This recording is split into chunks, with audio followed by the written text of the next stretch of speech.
హృదయపూర్వకంగా ధన్యవాదాలు తెలియజేస్తున్నాను, పాదాభివందనాలు తెలియజేస్తూ ఉన్నాను. మీరు ఇచ్చినటువంటి బలంతోనే ఆ జైల్లో 5.5 నెలలు కూడా నేను పిల్లలు లేకపోయినా కన్నీళ్లు దిగమింగుకొని కర్తవ్యాన్ని గుర్తు చేసుకొని గడిపినానని చెప్పి ఈ సందర్భంగా తెలియజేస్తున్నాను. మరి ఇవన్నీ జరుగుతూ ఉంటే ఇవాళ కేటీఆర్ అన్నగారి ట్వీట్ చూడడం జరిగింది. ఇప్పటి వరకు మేము పైన రైతు కమిషన్లో మరి మా గద్వాల రైతన్నల సమస్యలు, నిజామాబాద్ ఎర్రజొన్నల సమస్యలు, ఖమ్మం పామాయిల్ రైతుల సమస్యలు, ఇట్లా అనేక రకాలైనటువంటి సమస్యలను పైన వివరించి రావడం జరిగింది. ఎందుకంటే నేను పదే పదే చెప్పినాను, ఈ అంశం నన్ను ప్రజాసేవ చేయడంలో ఆపదు, నేను ఎత్తుకున్నటువంటి మార్గానికి ఈ కేసులు ఇవి అడ్డంకి కాదని చెప్పినాం. ఇవాళ కేసు తీర్పు వచ్చినప్పటికి కూడా మా కార్యకర్తలతో సంబరాలు చేసుకొని మళ్ళీ మా పని మీద మేము రావడం జరిగింది. రైతన్నల విషయాలు అనేకం రైతు కమిషన్కి వివరించడం జరిగింది. మరి వివరించి బయటకు వస్తున్నటువంటి సందర్భంలో కేటీఆర్ అన్నగారి ట్వీట్ని నేను చూడడం జరిగింది. అందులో వారు మరి ఒక పక్క కంగ్రాచులేషన్స్ చెప్తూనే ఇంకొక పక్క మా ప్రభుత్వం పడిపోవడానికి ఈ కేసే కారణం అన్నట్టుగా అర్థం వచ్చేలాగా వారు ట్వీట్ చేయడం జరిగింది. ఇవాళ నేను పొద్దున్నుండి బీఆర్ఎస్ పార్టీ సోషల్ మీడియా ఏదైతే అనేక రకాలైనటువంటి కమెంట్స్ చేస్తూ ఉన్నారో, ఏదైతే మొత్తం బీఆర్ఎస్ పార్టీ ఇక్కడ రాష్ట్రంలో ఓడిపోవడానికి ఈ కేసే కారణమని ఒక ట్విస్ట్ ఇచ్చే ప్రయత్నం చేస్తూ ఉన్నారో, వాళ్ళందరినీ కేటీఆర్ రామారావు గారిని సూటిగా నేను ఒక ప్రశ్న అడుగుతా ఉన్నా. నా మీద కేసు పెట్టింది ఎందుకోసం? పార్టీ కోసం కాదా? ఈ మాట కేసీఆర్ గారు చెప్పలేదా? మరొకవేళ నా మీద కేసు పెట్టింది పార్టీ కోసమే అని మీ అందరికీ తెలిసి ఉంటే ఇవాళ మీరు ఏదైతే ట్వీట్ చేసిండ్రో అది నిజమే అయితే నేను జైలుకు వెళ్ళేంత వరకు కూడా ఒక్కసారి కూడా మీరు ప్రెస్ మీట్ పెట్టకపోవడం ఎందుకు? కేసీఆర్ గారు ప్రెస్ మీట్ పెట్టకపోవడం ఎందుకు? ఇంకా పెద్ద నాయకులు ఎవరు కూడా మాట్లాడకపోవడం ఎందుకు? అంటే ఆనాడేమో నేను ఒంటరిగా ఫేస్ చేసుకోవాలి, పార్టీ సోషల్ మీడియా కనీసం సపోర్ట్ చేయదు. ఆనాడు బీజేపీ సోషల్ మీడియా అంతా నేను అత్యంత పవిత్రంగా 9 రోజులు అన్నం మెతుకు తినకుండా బతుకమ్మ చేసే వ్యక్తిని నేను. అత్యంత పవిత్రంగా నేను బతుకమ్మ ఎత్తుకొని ఈ జాతి సంస్కృతిని చాటి చెప్పినటువంటి బిడ్డను నేను. ఆ బతుకమ్మ ప్లేస్లో లిక్కర్ బాటిళ్లు పెడితే బీఆర్ఎస్ పార్టీ సోషల్ మీడియా ఆనాడు ఏమైంది?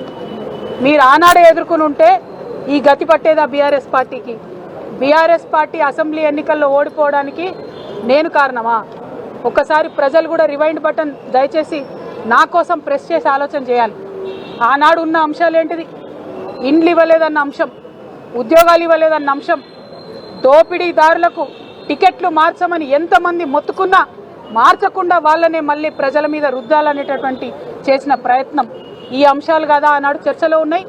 అన్నిటికన్నా ఎక్కువ అహంకారం అనేటటువంటి అంశం కాదా చర్చలో ఉన్నది? ఇవాళ వచ్చినటువంటి తీర్పుని మీకు అనుగుణంగా మలుచుకొని బీఆర్ఎస్ పార్టీ ఓటమిని నా మెడలో వేయాలని చూస్తున్నారు. ఇది కరెక్ట్ కాదు కేటీఆర్ గారు. మీరు ప్రజలకు జవాబుదారీగా ఉండాలి. You are living in a denial my dear brother. accept the fact, understand what has happened during that election, take steps accordingly, fight it out in people, do not blame me for this. Whereas the party supported me 3 years of the cases, did party social media support me? ఇవాళ పొద్దున్న నుండి సన్నాయి నొక్కులు నొక్కుతున్నారు. పెంపకానికి వచ్చిన court తీర్ప ఏందో అడ్డమైన రాతలు నేను ఆ సోషల్ మీడియా చూడను. దీనివల్లే బీఆర్ఎస్ ఓడిపోయింది అంటున్నారు. మరి ఎందుకు మాట్లాడలే? నేను పార్టీ కోసం కాదా జైలుకు పోయింది? మీకు తెలియదా ఏం జరిగిందో వెనకాల? నా మెడలో పార్టీ ఓటమిని వేయాలని చూస్తే ప్రజలు కూడా హర్షించరు. ఇవాళ నేను కోరేది ఒక్కటే, నిజాలు చెప్పండి దయచేసి. నేను ఆనాడు నిజమే చెప్పి నాకు సంబంధం లేదని ఇవాళ న్యాయస్థానం కూడా నా నిజాన్ని సమర్థించింది. రేపు 2 నెలల్లో నేను కొత్త పార్టీ పెట్టబోతా ఉన్నా. ఆ దేవుడు ఆశీర్వాదంగానే ఇవాళ తీర్పు వచ్చిందని చెప్పి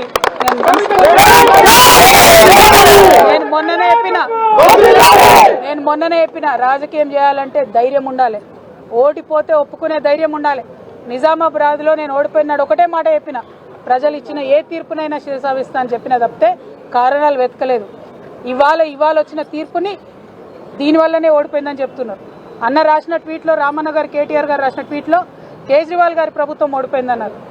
ఓడిపోయి ఉండొచ్చు, అక్కడ సంగతి నాకు తెలియదు. కేజ్రీవాల్ గారు అరెస్ట్ అయినాక ఎన్నికలు వచ్చినాయి. ఇక్కడ నన్ను అరెస్ట్ కాకముందే ఎన్నికలు వచ్చినాయి.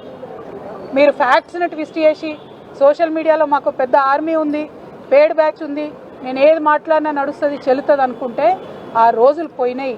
దయచేసి నిజం చెప్పండి. నాకు ఆర్మీ లేదు, గిర్మీ లేదు, నాకు ఉన్నది గివిల్లే అబ్బా. ఈ పిడికడి మందితోనే ఈ రాష్ట్రంలో ఒక కొత్త రాజకీయ శక్తి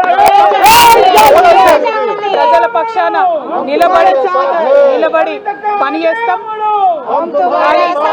కానీ చేతులు జోడించి తెలంగాణ ప్రజలకు మాత్రం ఒకటి విజ్ఞప్తి చేస్తున్నా. ఒక ఆడబిడ్డ కష్టంలో ఉన్నప్పుడు అడ్డమైన పేర్లు పెట్టి అడ్డమైన టైటిల్స్ పెట్టి సోషల్ మీడియాలో నాలుకకు ఎంత వస్తే అంత మాట్లాడినటువంటి అడ్డగాడిదలు మాత్రం సమయం వచ్చినప్పుడు బుద్ధి చెప్పాలని ప్రార్థన చేస్తూ మీ అందరి దగ్గర సెలవు తీసుకుంటున్నా. Thank you. జై తెలంగాణ, జై తెలంగాణ, జై జాగృతి. చాలా మంది మీ పార్టీలో నాయకులు సేమ్ ఇదే విమర్శ మీ వల్లనే పార్టీ ఓడిపోయింది బయట ప్రచారం కూడా రీసెంట్ గా కూడా కొంతమంది మీరు చేసిన విమర్శల తర్వాత కూడా ఇదే ఘాటైన విమర్శలు చేశారు.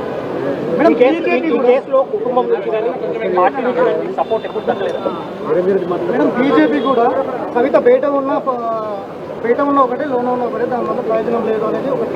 రెండో అంశం ఏంటంటే కేటీఆర్ ఏ అంశం అయితే లేవనెత్తిందో బీజేపీ కూడా సేమ్ అదే అంశం లేవనెత్తింది. ఇది ఆధారం లేకపోవడము, కోర్టు చెప్పడము చెప్పినంత మాత్రాన నిర్దోషి కాదు, ముందుంది ముసళ్ళ పండుగ అనేది కూడా బీజేపీ చెప్తుంది. బీజేపీ బీఆర్ఎస్ ఒకటి అనడానికి అంతకన్నా నిదర్శనం ఏం లేదు. మీరే చెప్తున్నారు, ప్రూఫ్ నేను ఇచ్చే అవసరం లేదు. ఒకటి. రెండు, ఇవాళ రేపు అబద్ధం చెప్పి తప్పించుకోవడం చాలా కష్టం. ఇదే బీఆర్ఎస్ పార్టీ సోషల్ మీడియా నా మీద ఎప్పుడైతే భారతీయ జనతా పార్టీ ప్రభుత్వం కేసు పెట్టిందో ఆనాడు రెస్పాన్స్ ఎట్లుందో చూడండి ఒకసారి దయచేసి. నేను చెప్పేది ఏం లేదు కదా, సపోర్ట్ చేసిందా చేయలేదా అన్నది మీకే తెలుస్తుంది. నేనైతే సోషల్ మీడియా చూడండి, ఆనాడు ఉన్న ట్వీట్లు చూడండి, ఈనాడు వస్తున్న ట్వీట్లు చూడండి. ఒక పార్టీ ఓటమికి ఎందుకు గురైందని నిష్పక్షపాతంగా నీతివంతంగా ఆత్మవిమర్శ చేసుకుంటే ప్రజలకు మంచి జరుగుతుంది. అట్లా కాదు ఒక వ్యక్తి ద్వారా ఓడిపోయిందంటే మరి అంత వీక్ ఉందా బీఆర్ఎస్ పార్టీ? కేవలం నేను తప్పు చేస్తే ఓడిపోతుందా? అంటే అసలు ఓటమి నా మెడలో వేయాలని ఈ తాపత్రయం ఎందుకు? ఏంది ఇది? అంత పెద్ద పార్టీ, తెలంగాణ రాష్ట్రం సాధించిన పార్టీ, అరే ఒక వ్యక్తితో మొత్తం ఓడిపోతుందా? ఏం లేవా? మీరు మళ్ళీ ఒకసారి ఆనాడు జరిగిన మొత్తం అసెంబ్లీ పోల్స్లో జరిగిన చర్చ అంతా చూడండి. ఎక్కడ కవిత పేరు ఉండదు. డిస్కషన్ ఏం జరిగింది ఆనాడు? Double bedroom houses, jobs, Pravallika పాప ఇష్యూ డిస్కషన్ అయింది ఆ రోజు. కవిత ఇష్యూ కాదు ఆ రోజు. ఎంపీ ఎలక్షన్కి వచ్చేసరికి సీన్ మారింది. అప్పటికే నేను జైల్లో ఉన్నా. అంటే ఈ అన్ని ట్విస్ట్ చేసి నా మెడలో వేద్దామని చూస్తే ప్రజలు ఒప్పరు. న్యాయం గెలిచింది, దేవుడు దీవిస్తున్నాడు, అర్థమవుతుంది. ప్రకృతి మమ్మల్ని సహకరించి ముందుకెళ్ళమని ఇవాళ ఆశీర్వాదం ఇచ్చినట్టు అనిపిస్తుంది. 2 monthsలో పార్టీ పెట్టబోతున్న తరుణంలో కేసు సాల్వ్ అవడం ఏంటి, తీర్పు రావడం ఏంటి? సరే భారతీయ జనతా పార్టీ కుట్రపూరితంగా ఇంకేదో చేస్తామని వాళ్ళు మాట్లాడవచ్చు. నేను ఒకటే నమ్ముతున్నా, తప్పు చేయలేదు, న్యాయం నా పక్షాన ఉంటుంది. ఖచ్చితంగా నిలుస్తాం, ప్రజల పక్షాన్ని నిలబడతాం, కొట్లాడతాం. జై తెలంగాణ.